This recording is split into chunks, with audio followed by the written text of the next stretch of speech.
Good evening, and welcome to Get Sleepy, where we listen, we relax, and we get sleepy. As always, I'm your host, Thomas. Thank you for joining me. Tonight, I'll be reading a story written by Alicia. We'll travel so far back in time that we'll imagine an entirely different world. This sleepy retelling of a Nigerian folktale will conjure up an image where supreme beings ruled the world side by side. In fact, it was a place where the sun and moon thought nothing of paying the ocean a neighbourly visit. By the end of our tale, however, you'll find out how it was that the sun and moon retreated to the sky, staying separate from the land and the sea. As you ease into the comfort and relaxation of the present moment, join me for a few gentle, soothing breaths. Breathe in to the count of 4. Hold for 1. And then back out to the count of 7.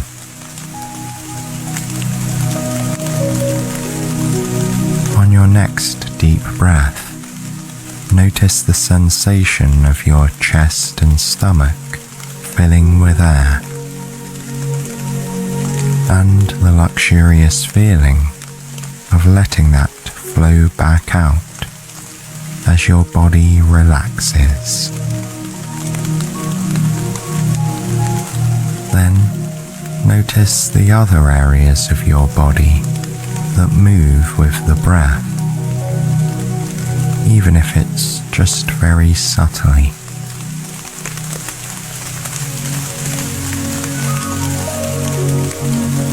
With each exhale of the breath, you can let go of tension,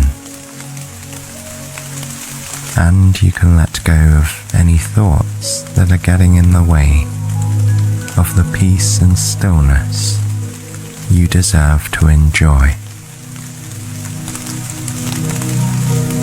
Trust that you are safe, comfortable, and free of responsibilities here tonight. And as you listen along to our story, any unnecessary tension or concerns will gradually drift away.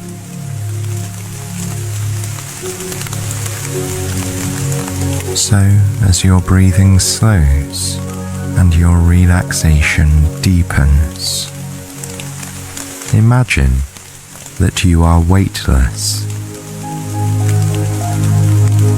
You are gently floating.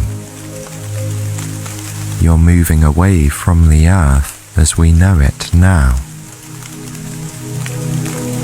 All your cares and responsibilities are in the distance. This is where our story begins.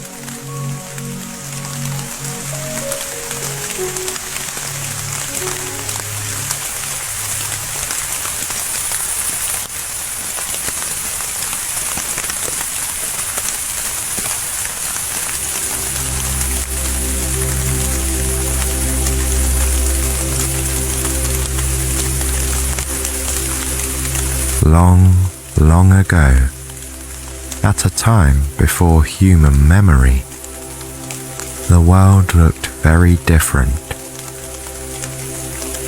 Yes, all of the familiar features of the earth and sky were there.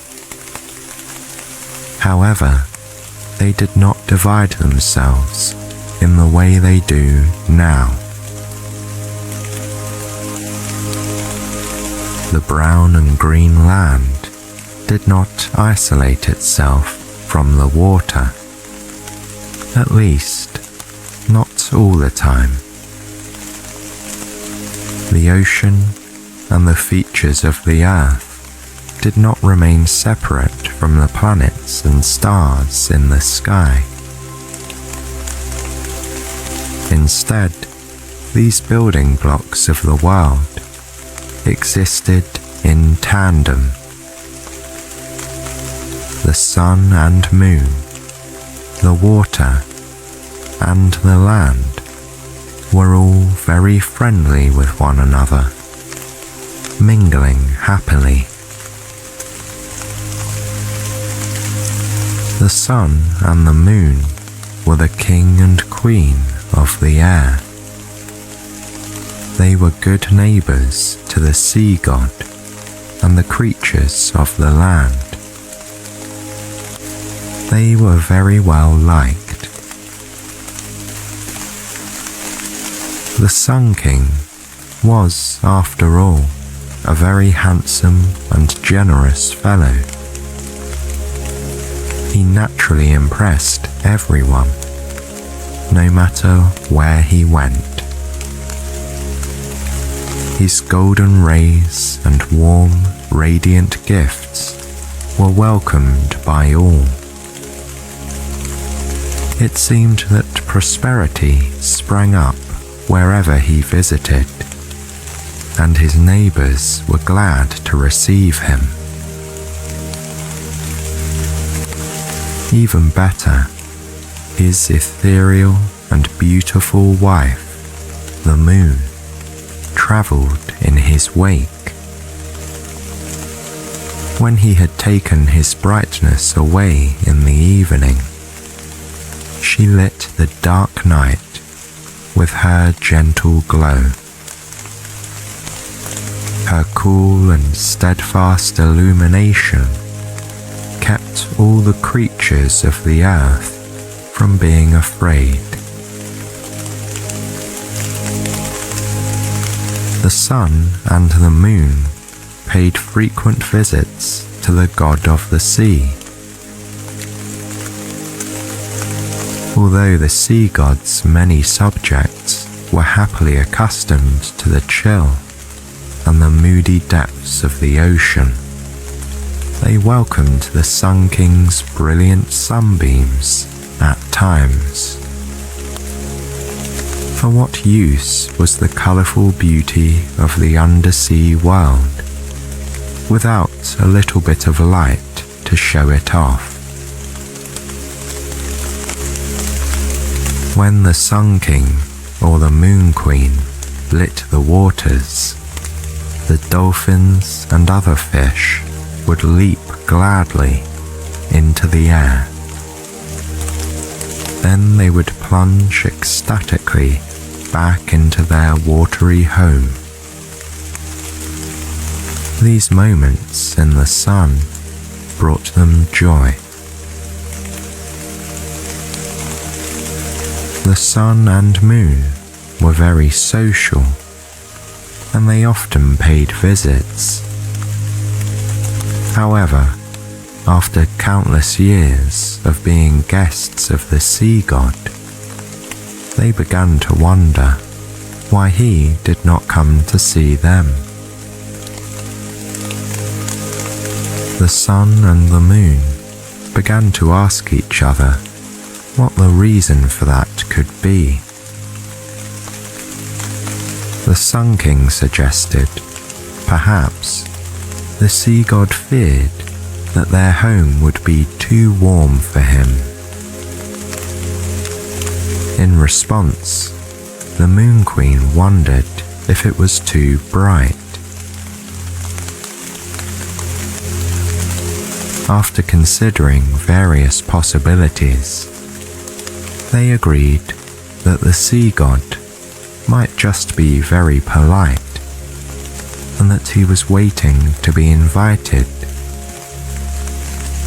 After all, they had never thought such a formality would be necessary, and they had not suggested a visit. Determined to remedy the situation, they prepared to pay the ocean waters a visit.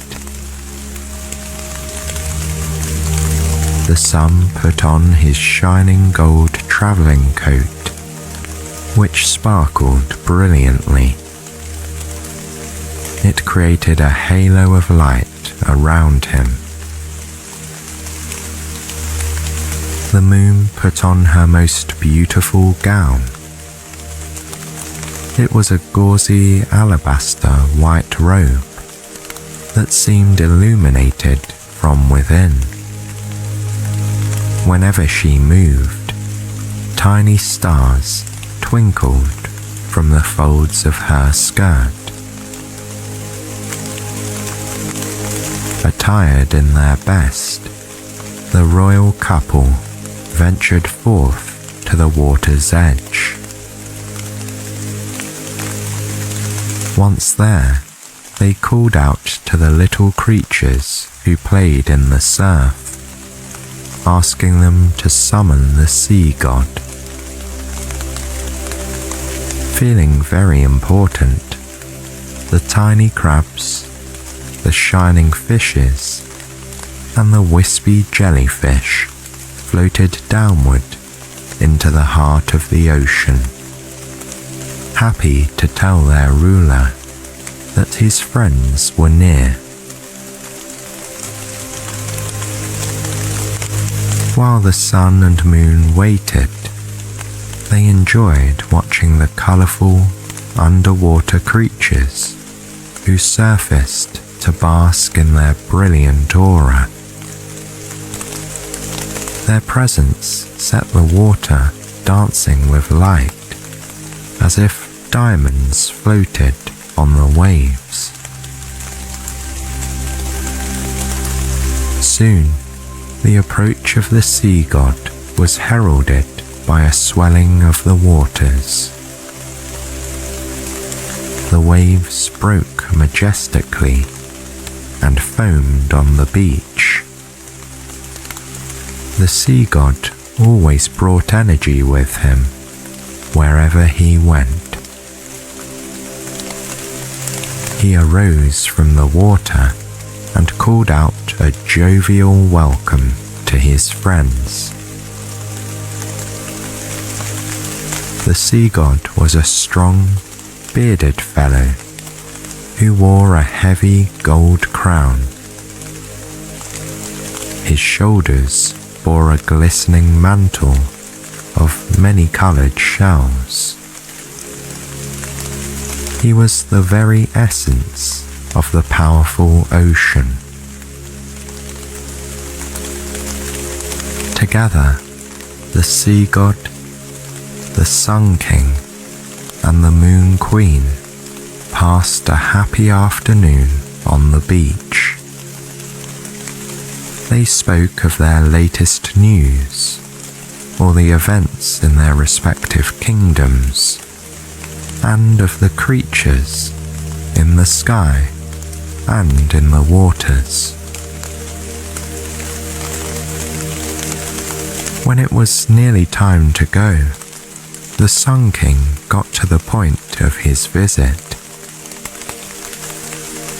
He asked the sea god why he had never come to visit them, and what might induce him to do so. The sun admitted that he was wondering if he and the Moon Queen had unwittingly slighted the sea god in some way, for he had never come knocking at their door. He said they would dearly love to return the sea god's hospitality of many years. At this, the great bearded god smiled kindly and chuckled with good nature. Placing his hand on the Sun King's shining golden arm, he said he would very much enjoy a visit, but that he had sought only to be polite. He explained that wherever he travelled, The water and its creatures had to come with him, and while he did not mind taking them along, he feared that the home of the Sun King and the Moon Queen would be overwhelmed by their numbers. In short, he could only visit if they had a very, very large palace in which to hold the ocean. At this, the Moon Queen clapped her hands together with delight. She assured the sea god that they would expand to fit him. She said that it would be their pleasure to build the grandest, most spacious palace the world had ever known. With many large rooms, surely it would hold all of his dear little creatures and his friends and family. The Sun King nodded in agreement. They would make it so. The King and Queen bid their friend a warm farewell, saying they would send an invitation when their house was ready. With a parting wave, the sea god sank back into the glittering waters of his domain. He looked forward to paying them a visit when the preparations were complete. On their journey home, the luminescent couple discussed their plans. They would build a palace worthy of many guests. It would have soaring ceilings, graceful arches, and large ballrooms. There would be countless bedrooms with enormous windows. Large terraces would make room for the water. It was a glorious vision. Building this grand residence took an entire year. During that time, they were very busy. With great detail, they employed all the creatures of the heavens to realize their vision, working every day. When the dwelling was finally complete, everyone who saw it proclaimed it to be the grandest in the world. The front doors of the palace were 2 stories tall. The ceilings of the reception rooms, the hallways, and the ballroom almost seemed to disappear into the sky.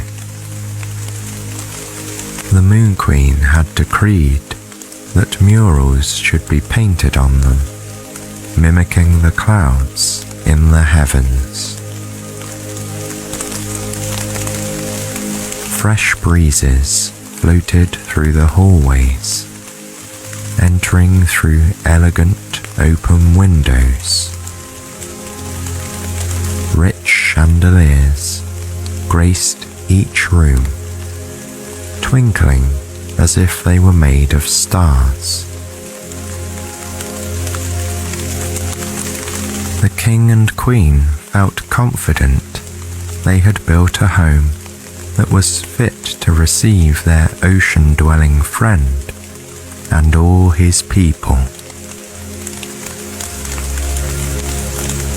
When they were ready, the royal couple summoned an eagle and asked him if he would deliver an invitation to the god of the sea.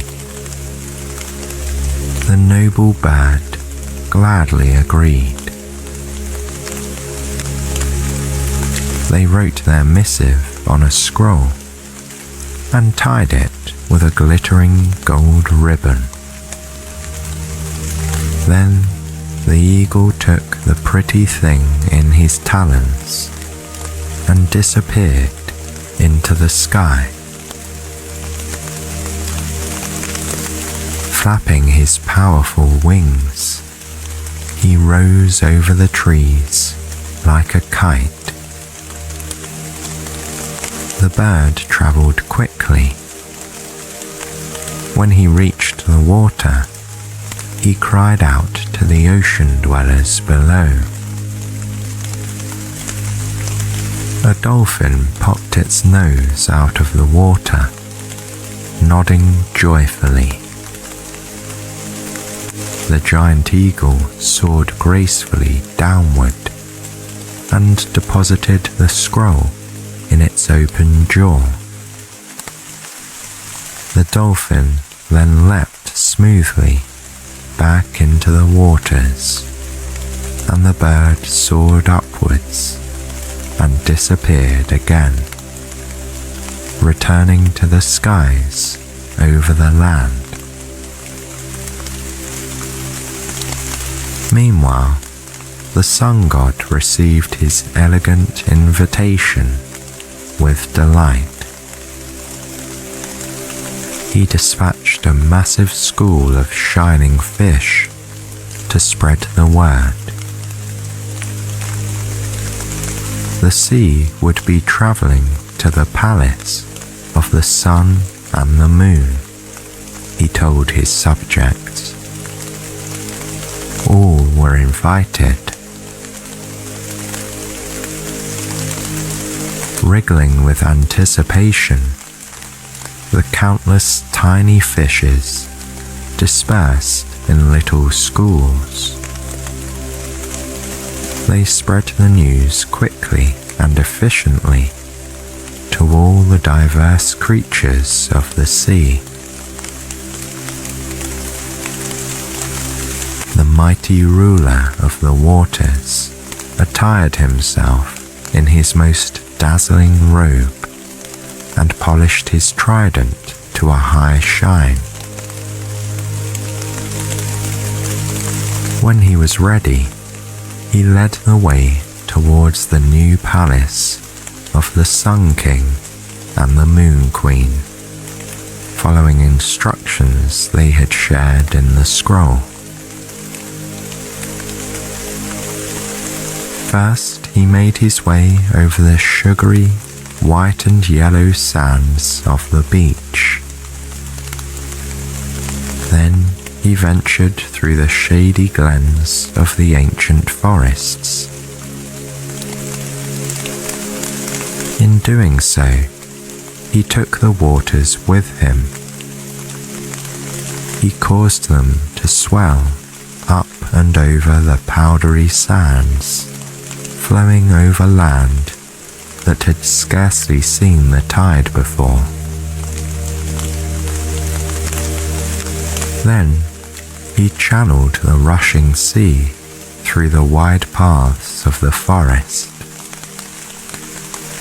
As he did, he floated on his back, marveling at the swaying trees that danced above his head, playing tricks with the light. He was fascinated by this journey, because he had never travelled this far onto the land before.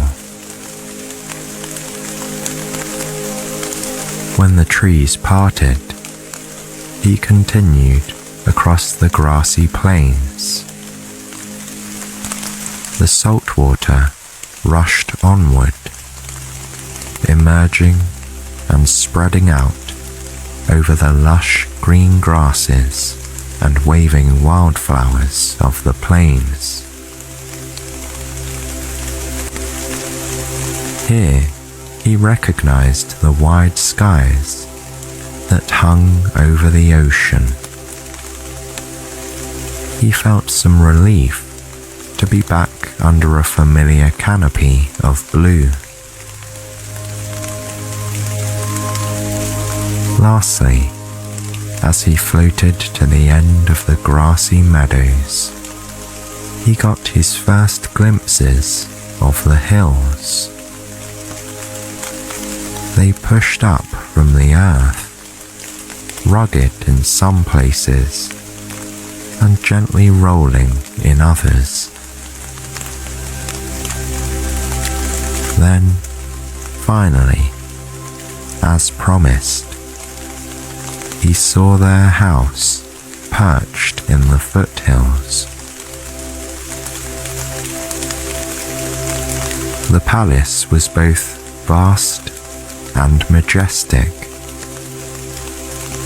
Its towers stretched toward the sky, with myriad windows in each level. Its balconies spread generously outwards. They were welcoming and spacious. He could see that the sun and moon had made every effort to create space for him and for all of his ocean-dwelling creatures. And they had certainly come with him. As the water rushed inland, so too did the fishes, the squid, and the little animals in their shells. The sea-living mammals were there as well. Dolphins and whales followed in his wake.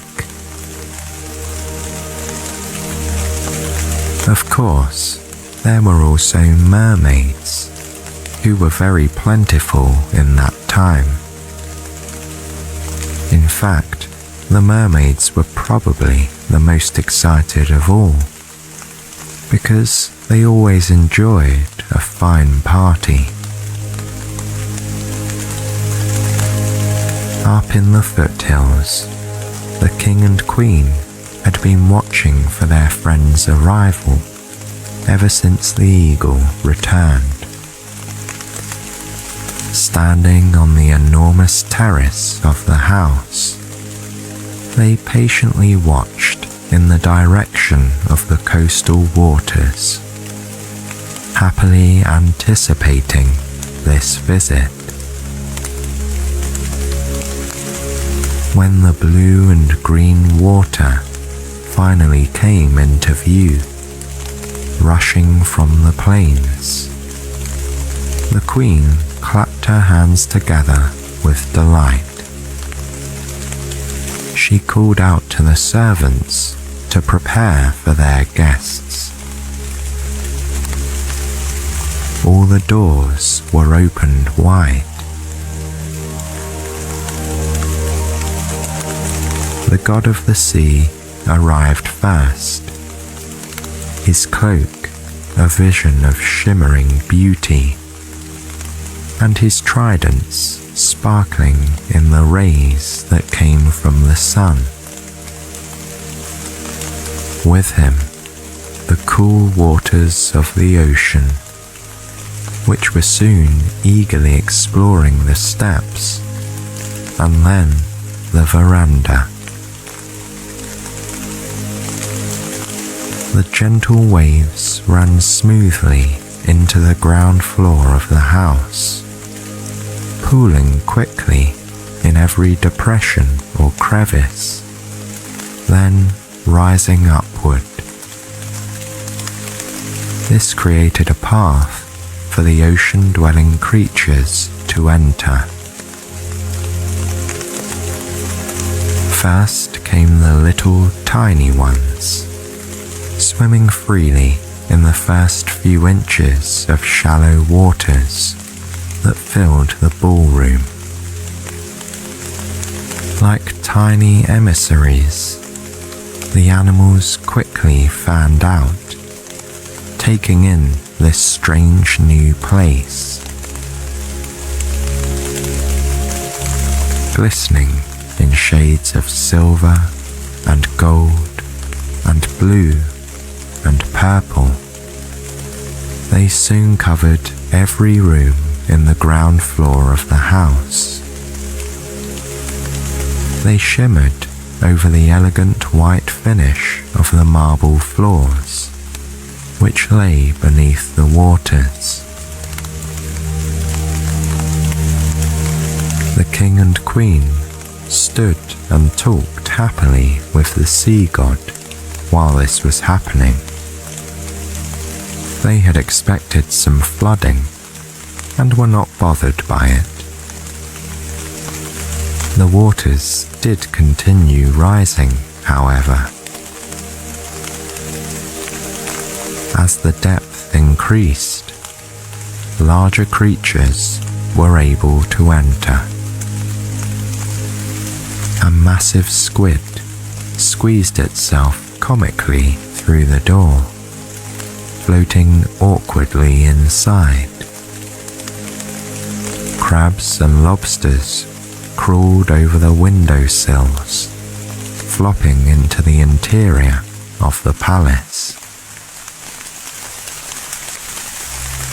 Naturally, some seaweed flowed in along with everything else. The plants did not like to be left out of the fun. Before long, the queen found that her elegant gown was floating around her like an island of gauze. Being extremely well-mannered, she acted like nothing was amiss. However, it concerned her a little bit that the water was already more than waist high. The sea god couldn't help noting her discomfort. He asked if he should stop his people from coming in. But the queen dismissed this notion. She told him all his creatures were welcome, and that the house was quite sure to be big enough in the end. Taking her at her word, he continued to allow the water to flow inside. Now that it was shoulder deep on the king and queen, the array of swimming guests became truly impressive. The dolphins splashed playfully into the ballroom and engaged in a boisterous dance. The sharks slid gracefully through the flooded windows, circling the room like crafty wallflowers. Most beautiful, however, were the mermaids. With their multi-hued scales glittering in the sun, they swam gracefully onto the terrace. Like dancers, they dipped and splashed, some perching on the railing and others floating and sunning themselves. Looking around, the Sun King found himself wondering how any additional sea creatures could possibly exist. It seemed they were all here in his house. The water continued to rise though. Soon, the god of the sea asked if they should perhaps move to the second floor of the house. Or, he added, should he stop his people from coming now?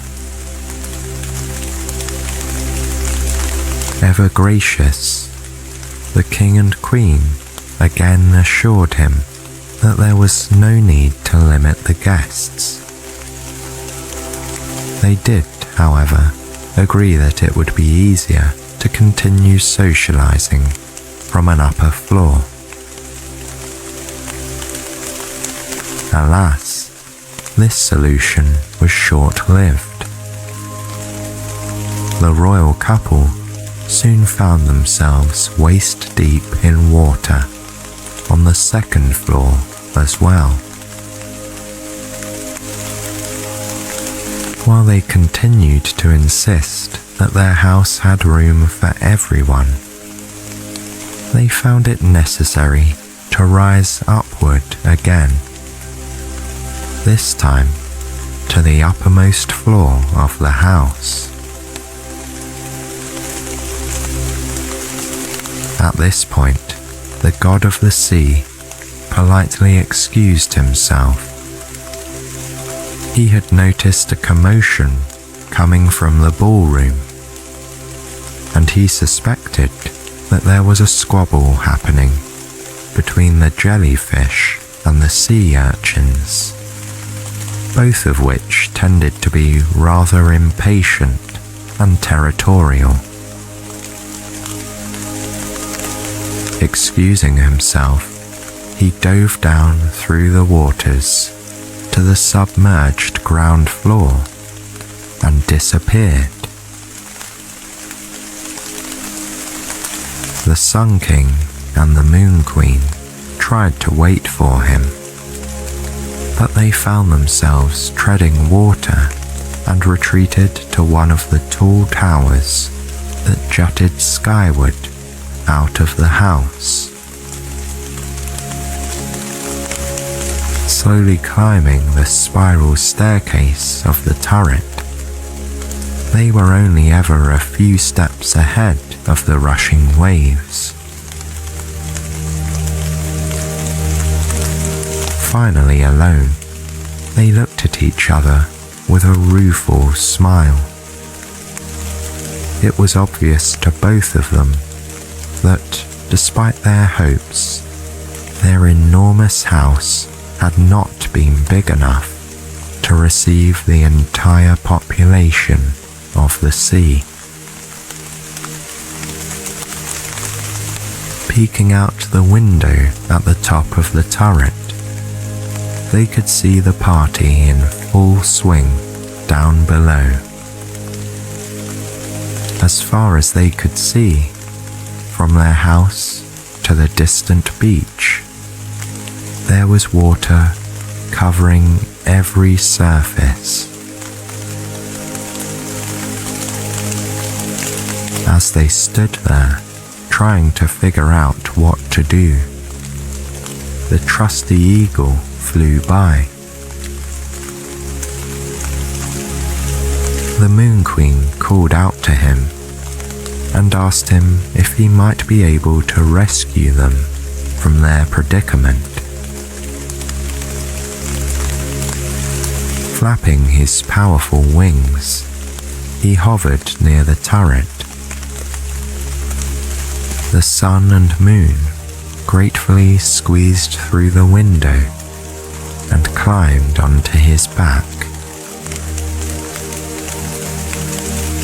Then, pushing off with a mighty surge, the eagle rose into the sky.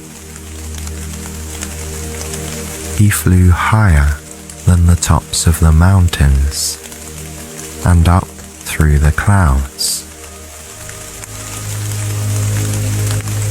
As they climbed in altitude, the Sun King and the Moon Queen glanced below them at their palace, which was now just another part of the ocean.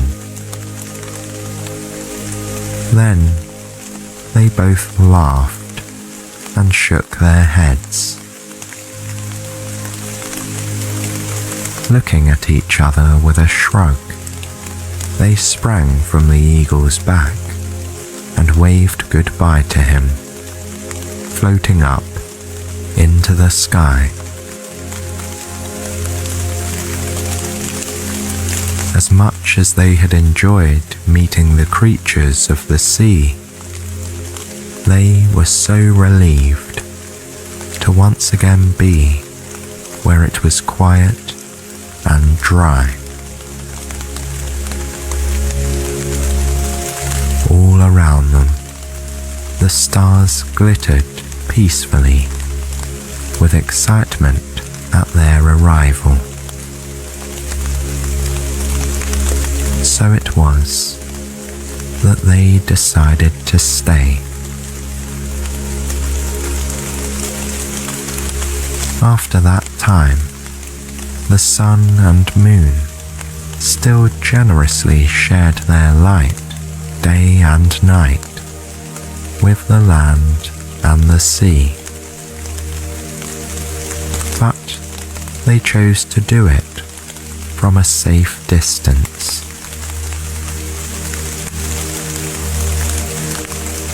Forevermore, they made the sky their home, while the god of the sea spread out over his own watery domain.